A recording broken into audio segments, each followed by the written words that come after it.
Boa noite, queridos alunos. Aqui é a professora Daniele. Hoje iremos dar sequência a mais uma aula sobre técnicas básicas de enfermagem, a parte de recuperação e reabilitação do paciente.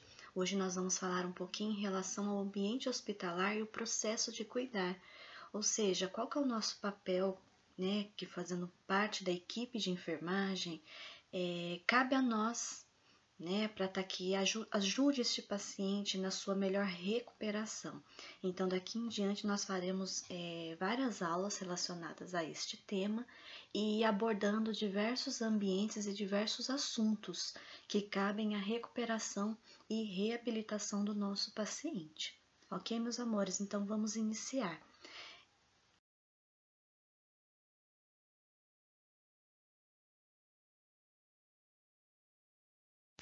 Então, dando início à nossa disciplina, né, falando um pouquinho sobre o cuidar, a gente sabe que o ambiente hospitalar ele é um ambiente diferenciado, né? Então, quando o paciente ele é hospitalizado, ele não se sente à vontade naquele ambiente.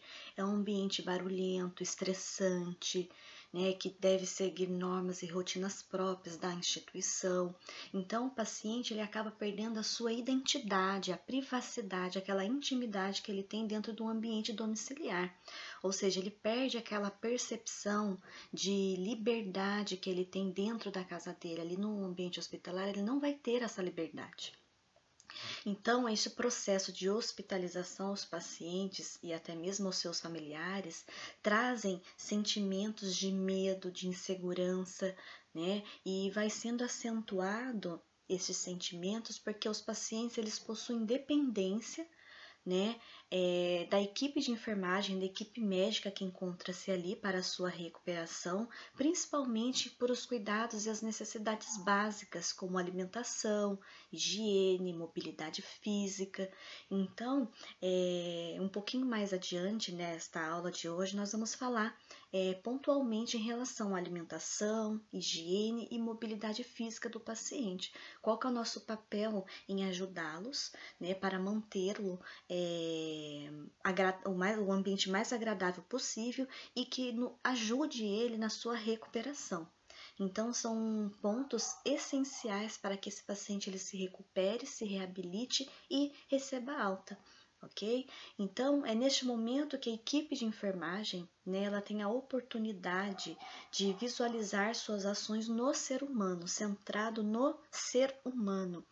Ele vai ser um receptor dos cuidados, então deve fazer essa ligação, né, entre as tarefas que sim devem ser realizadas, que são normatizadas pela unidade, pela instituição, e também aquelas voltadas para o processo de cuidar mais humanizado.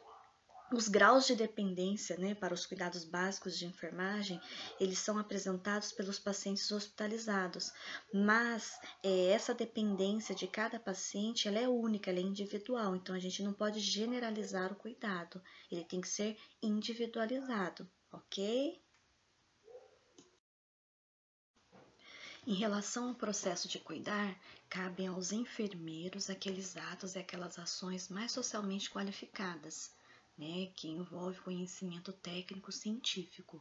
Já aos técnicos auxiliares, são um pessoal profissional de nível médio que executam trabalhos menos complexos, com mais tempo junto aos enfermos, aos pacientes internados. Então, é o enfermeiro que vai gerenciar o cuidado e supervisionar o trabalho dos técnicos e auxiliares de enfermagem. Além de conviver mais tempo com os enfermos, os técnicos auxiliares de enfermagem, eles vão acompanhar mais de perto, tá? Então, é eles que irão observar, avaliar as reações do paciente ao tratamento, cumprindo assim, então, aquela estratégia, aquele cuidado de vigiar a vida e a morte dos internados, que em si é uma atribuição de todos do hospital, mas acaba ficando somente para esses profissionais que estão ali mais interligados, né, com os enfermos, com os doentes. Então, é eles que acabam fazendo o cuidado maior a este paciente. As ações técnico-assistenciais, por si só, elas não são suficientes para atender às necessidades desses pacientes. Nesse sentido, eu, por exemplo, somente administrar medicamentos ou fazer curativos, ou seja, realizar a prescrição de enfermagem e a prescrição médica, acabam não sendo suficientes para garantir essa sobrevivência, né, dos pacientes. Então, é preciso procurar desvelar os sentimentos, né, ou conhecer um pouquinho mais a vivência dos pacientes, dos seus familiares, qual que é a sua cultura, né, no que é que ele acredita, para que, ou seja, esse cuidado ele seja mais humanizado, mais individualizado, ou seja, para que a gente possa viabilizar maneiras concretas de cuidar, de maneira integral e individual. Cuidar significa tomar conta do outro, zelar pela vida, né? É um ato de humanização e ela representa uma variedade de atividades e práticas que podemos estar realizando para manter ou sustentar a vida. Esse cuidar ele é um ato individual quando prestado para si próprio, para si mesmo, e um ato de troca, de reciprocidade quando prestado a outras pessoas, que definitivamente ou temporariamente têm necessidade de recebê-lo para manter seu estado de vida. Ok? Então, o cuidado ele envolve não só atividades relacionadas à prestação de apoio, de auxílio ou capacitação para que o indivíduo ou grupos com necessidades aparentes, né, previstas, mas também para amenizar ou melhorar a condição humana de vida.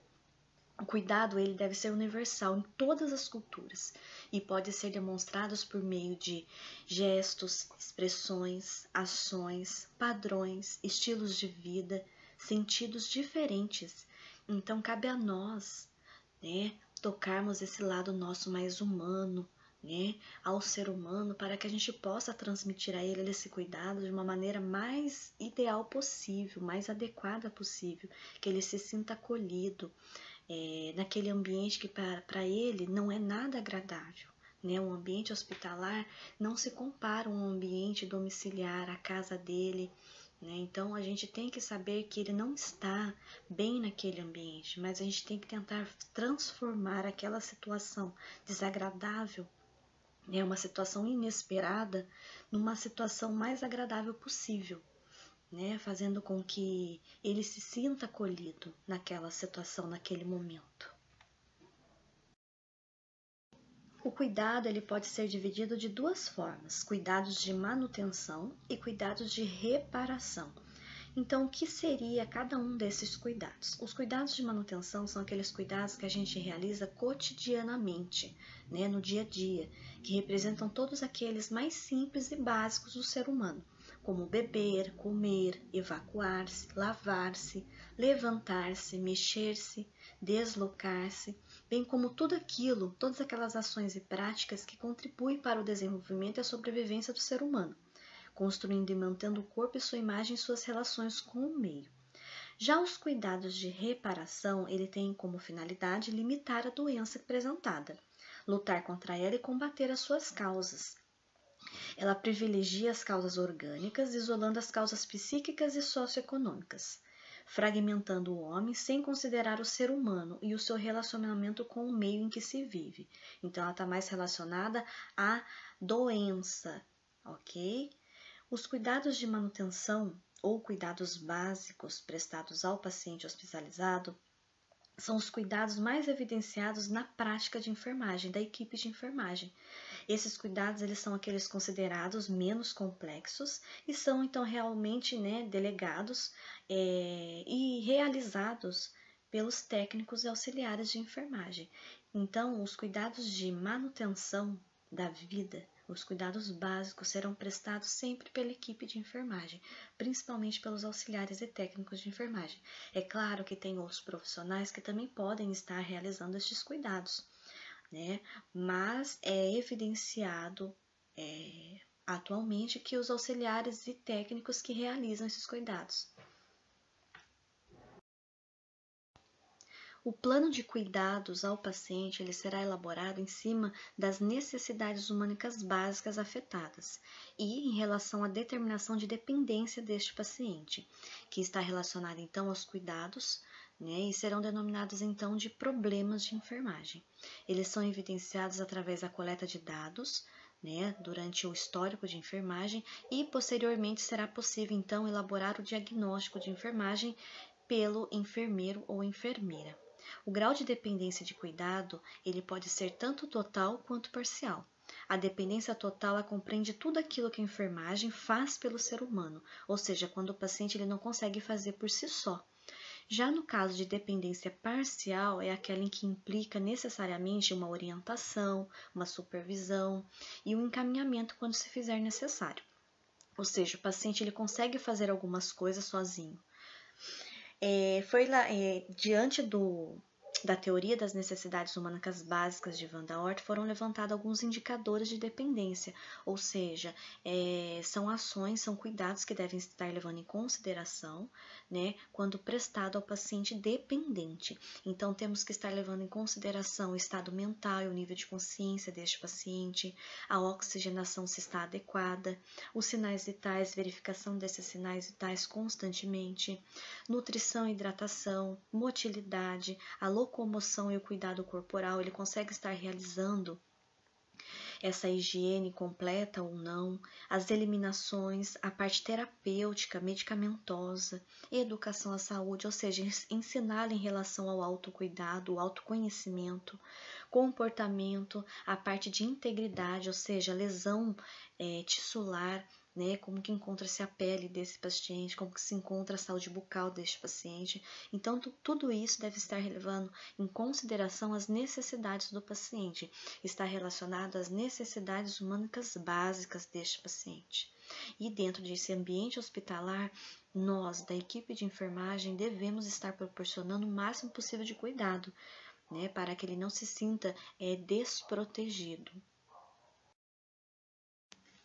Agora iremos falar um pouquinho sobre as dependências do paciente. A princípio, agora iremos abordar em relação à alimentação e posteriormente iremos abordar também sobre a mobilidade e higiene. Para entendermos um pouquinho em relação à alimentação do paciente, é importante que a gente saiba a significação, né, a definição de algumas terminologias. Então, nutrição é aquele processo corporal envolvido na digestão e metabolismo de alimentos. Nutrientes são as substâncias contidas nos alimentos e necessárias e fundamental para a nossa função celular. Dieta, ela corresponde ao regime alimentar necessário para manter a nutrição, e ela pode ser de diversas formas. Estado nutricional refere-se às condições de saúde do indivíduo em consequência da utilização dos nutrientes. Então, de acordo com a alimentação que o paciente tem, ele vai nos dar uma resposta de um estado nutricional, tanto positivo ou então negativo. Então, avaliar o estado nutricional do indivíduo, do paciente, é importante analisar as condições que regem essa ingestão de alimentos. Ele tem uma ingestão adequada ou não? Avaliar a absorção e o aproveitamento dos alimentos, ou seja, analisar se o organismo ele está absorvendo todos os nutrientes necessários ou não. Então, essas condições elas são influenciadas por fatores sociais, econômicos e pela presença da doença. Então, quando o paciente encontra-se hospitalizado, a sua doença em si, ela já prejudica essa parte de alimentação ou essa parte de estado nutricional do paciente. Ela interfere nesse desenvolvimento normal e impede que o organismo, né, que ele atinja o seu máximo de potencialidade. Então, o organismo ele não consegue trabalhar de maneira adequada. É importante que a equipe multiprofissional esteja entrosada, ou seja, para que faça com que esse paciente ele se recupere da melhor maneira possível. E então o seu estado nutricional é muito importante para a sua recuperação. Então é importante que a nutrição dos pacientes hospitalizados seja avaliada por todos os profissionais, ou seja, cabe ao médico prescrever as dietas, a nutricionista viabilizar a adequação dessa dieta, deste alimento, de acordo com a dieta prescrita pelo médico, e a equipe de enfermagem é que ela vai detectar os problemas que podem impossibilitar este paciente de se alimentar. Então, para promover esse bem-estar nutricional ao paciente, é importante que toda a equipe esteja envolvida nesta ação, neste cuidado.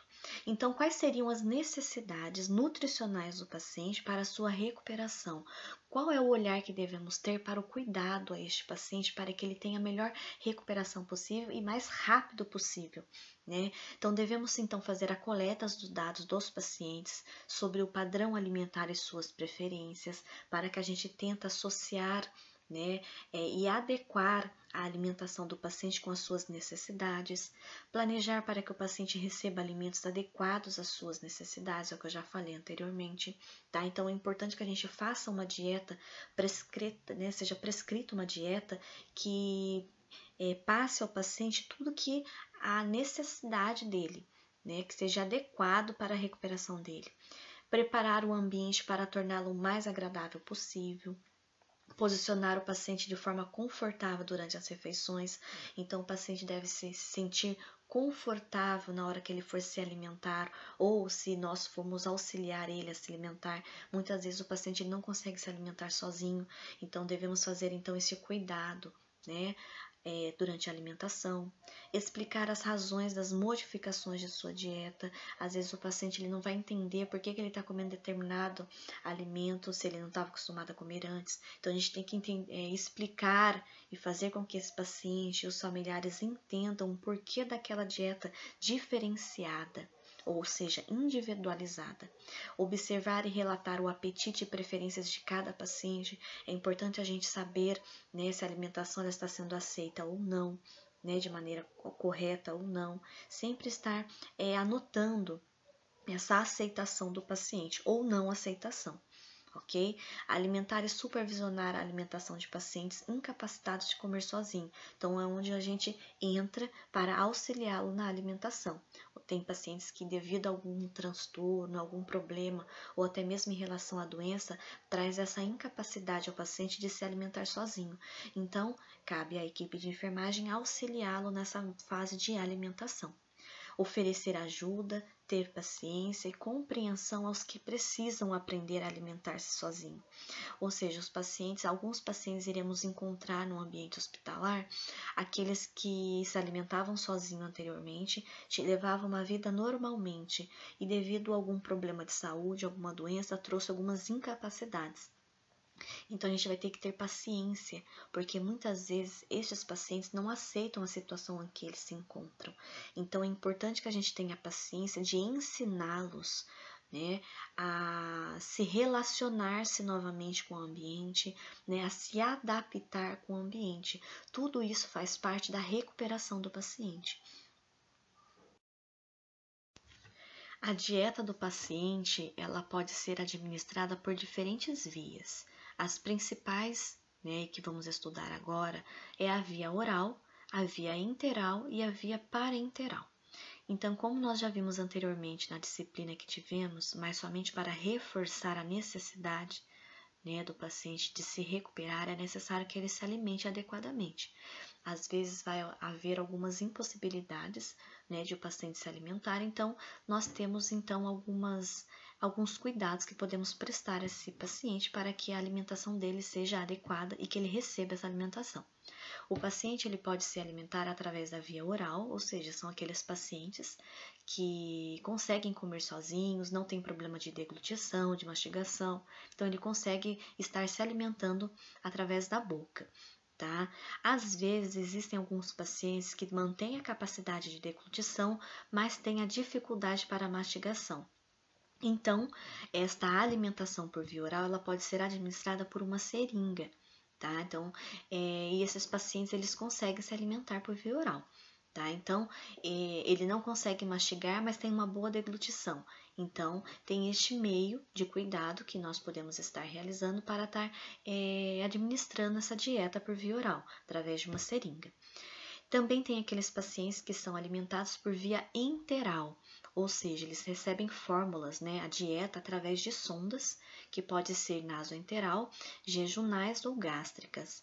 Esta alimentação ela possui um baixo risco de aspiração do paciente e garante que o paciente ele receba todos aqueles nutrientes essenciais para a sustentação da vida, para a sua recuperação, aumentando então assim o suporte nutricional frente às baixas ingestas ou seja, que ele não estava conseguindo, né, receber, ou seja, ele não estava se alimentando por via oral. Então, ele não estava tendo a ingestão de nutrientes necessários. Então, estava tendo uma baixa ingesta de nutrientes. Então, através da via enteral, né, da sonda nasoenteral, se for o caso, ele está recebendo todo aquele suporte nutricional adequado e necessário para a sua recuperação. Às vezes devido a cirurgias ou patologias que impedem a sua deglutição ou então a digestão por via oral ou gástrica. Então, quando ele tem essas impossibilidades, essas barreiras de realizar a alimentação por via oral, cabe, né, ao médico prescrever então uma alimentação por via enteral. Também temos a alimentação por via parenteral. Esta alimentação ela é utilizada, né, e fornecida através da via endovenosa do paciente e ela é utilizada também para suprir as necessidades nutricionais do paciente, aqueles pacientes que não conseguem se alimentar por outro tipo de via, fornecendo assim a estes pacientes todos aqueles nutrientes especiais e essenciais para a sua recuperação, para manter a sua sustentabilidade de vida, ok? Para esses tipos de nutrição, a enfermagem ela deve respeitar os princípios de asepsia e controle de infusão desta dieta, tá? Para assegurar então um suporte nutricional seguro. Então, na hora que for realizar, né, a administrar essa alimentação por via parenteral, deve-se realizar todos aqueles princípios de asepsia conforme nós já aprendemos anteriormente, ok? Então, as 3 vias de alimentação é via oral, via enteral e parenteral. Agora, a seguir, eu vou mostrar para vocês algumas gravuras para que a gente entenda um pouquinho melhor. Então, temos aqui algumas imagens para elucidar melhor, né, o conteúdo que acabamos de abordar. É uma dieta que pode ser oral, ou por via enteral ou parenteral. E também aqui uma imagem que demonstre, né, a dieta que vai ser infundida então, né, ou por sonda nasoenteral ou então parenteral. Então, é só para a gente entender um pouquinho melhor em relação a isso. Agora nós vamos dar continuidade ao nosso conteúdo e falando um pouquinho então sobre outros tipos de dependência do paciente hospitalizado e qual é o cuidado que devemos ter a estes pacientes para que eles se recuperem o mais rápido possível.